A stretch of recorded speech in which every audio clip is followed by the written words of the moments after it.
अरे उघड रे ते कपाट, कर मोकळं पुस्तकांना. अरे उघड रे ते कपाट, कर मोकळं पुस्तकांना. घेऊ दे जरा मोकळा श्वास, खूप कुबट वाटतं आतल्या आत. अरे उघड रे ते कपाट, कर मोकळं पुस्तकांना. घेऊ दे जरा मोकळा श्वास, खूप कुबट वाटतं आतल्या आत. पुस्तके आम्ही आमच्यातच मशगूल, बंद कपाटात बाजूबाजूला, पण नजर नाही भिडवत कधी एकमेकांना. पुस्तके आम्ही आमच्यातच मशगूल, बंद कपाटात बाजूबाजूला, पण नजर नाही भिडवत कधी एकमेकांना. जरा बाहेर येऊ देत, दुसऱ्या पुस्तकाच्याही पानात थोडं डोकावू दे. जरा बाहेर येऊ देत, दुसऱ्या पुस्तकाच्याही पानात थोडं डोकावू दे. जरा बाहेर येऊ दे, दुसऱ्या पुस्तकाच्याही पानात थोडं डोकावू दे. त्या जाड जाड प्रबंधाशी बाल वाङ्मयाला बोलू देत. त्या जाड जाड प्रबंधाशी बाल वाङ्मयाला बोलू देत. विज्ञानाच्या छाताडावर धर्मग्रंथांना नाचू देत. त्या जाड जाड प्रबंधाशी बाल वाङ्मयाला बोलू देत. विज्ञानाच्या छाताडावर धर्मग्रंथांना नाचू देत. अडखळणाऱ्या शब्दांना डिक्शनरी बाहेर मोकाट हिंडू देत. पुस्तकातल्या कवितेला तरी दुसऱ्या पुस्तकातली कविता ऐकू देत. अडखळणाऱ्या शब्दांना डिक्शनरी बाहेर मोकाट हिंडू देत. पुस्तकातल्या कवितेला तरी दुसऱ्या पुस्तकातली कविता ऐकू दे. समाजवादींना साम्यवादात घुमू दे.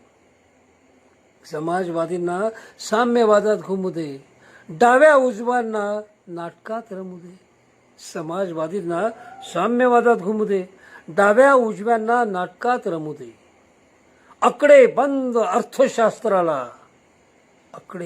अर्थशास्त्राला जरा बॉटनीत झुऑलॉजीत जगू देत.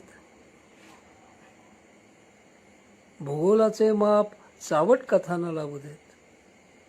भूगोलाचे माप चावट कथांना लावू दे. इतिहासाच्या थडग्या बाहेर येऊन समाजशास्त्राला चवदार रेसिपीमध्ये माजू दे.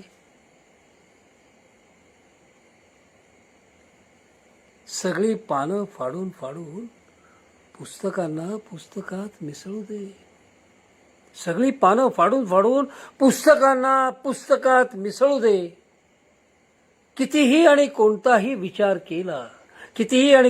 विचार केला तरी सगळ्यांची अक्षरे सारखीच असतात. कितीही आणि कोणताही विचार केला तरी सगळ्यांची अक्षरे सारखीच असतात. एवढं तरी पुस्तक वाचणाऱ्या माणसांना पुस्तकातून कळू दे.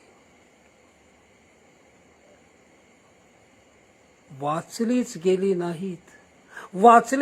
नाहीत तर आम्ही पुस्तके म्हणजे विचारांचे आखीव रेखीव कब्रस्तान. वाचलीच गेली नाहीत तर आम्ही पुस्तके म्हणजे विचारांचे आखीव रेखीव कब्रस्तान. जेव्हा उघडतील तेव्हा झोंबी सारखी झपाटतात. म्हणून म्हणतो आहोत, कपाटात सडण्यापेक्षा भले फाटू देत. पण आमच्या जगण्याचं सार्थक होऊ देत. कपाटात सडण्यापेक्षा भले फाटू देत, पण आमच्या जगण्याचं सार्थक होऊ देत. पुस्तकातून बाहेर पडून आम्हाला वाचणाऱ्यांच्या डोक्यात जगू दे.